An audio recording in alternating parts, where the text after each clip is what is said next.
Cerita merinding kematian orang Mesir yang dihadiri 500 juta orang karena berbisnis dengan Tuhannya. Jadi di tahun 2016 sempat viral seorang pria bernama Salah Atiyah yang pemakamannya dibanjiri lautan manusia. Beliau dulunya adalah orang miskin yang tinggal di kota kecil sepi bernama Tafahna al-Ashraf, Mesir. Di mana sewaktu masih kuliah, beliau cuma punya satu celana panjang. Singkat cerita, setelah lulus, Pak Solah dan 8 teman lainnya ngerencanain bisnis peternakan unggas dan perkebunan, sembari mencari rekan ke-10 supaya keuntungannya bisa dibagi secara rata sebanyak 10% per orang.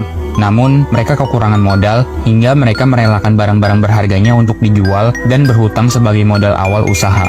Modal itu pun terkumpul, dan dalam mencari mitra ke-10, mereka mengalami kesulitan mencari orang yang ingin berbisnis sesuai dengan visi misi mereka. Akhirnya Pak Solah menginisiasi untuk memilih Allah Subhanahu wa Ta'ala sebagai mitra terakhir yang akan mendapatkan bagian profit 10%, dengan perjanjian supaya Allah senantiasa menjaga dan melindungi usahanya dari wabah penyakit. Di tahun pertama bisnis berjalan, pertumbuhan bisnisnya meroket di luar bayangan mereka. Sadar akan keterlibatan Allah membuat bisnisnya bertumbuh pesat, mereka pun sepakat untuk melipat gandakan keuntungan yang awalnya 10% menjadi 20% dan berlanjut terus hingga 50%. Alokasi keuntungan tersebut digunakan untuk memajukan desa kecil mereka.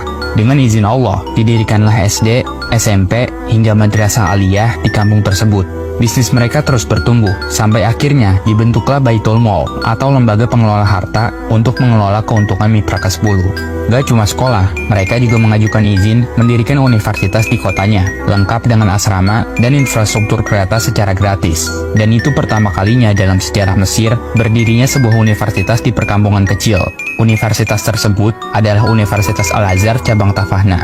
Saking besar keuntungan bisnisnya, mereka tergerak membangun Baitul Mal berikutnya dan alhasil kemiskinan di kota pun hilang. Program ini diduplikasi ke kampung-kampung lain, hingga bisa dikatakan tak ada kampung yang disinggahi Pak Solah kecuali dibangun Baitul Mal untuk warga. Setiap panen, seluruh kota diberikan sayuran gratis. Bantuan pun diberikan untuk fakir miskin dan para janda. Diadakan juga pelatihan bagi pemuda pengangguran untuk menjadi petani mandiri hingga mereka mampu mengekspor hasilnya ke negara tetangga. Dan itu semua merupakan sedikit dari banyaknya kebaikan yang dilakukan oleh Pak Solah dan teman-temannya. Hingga pada puncaknya, mereka sepakat untuk menyerahkan 100% keuntungan perusahaan kepada Allah Subhanahu wa Ta'ala.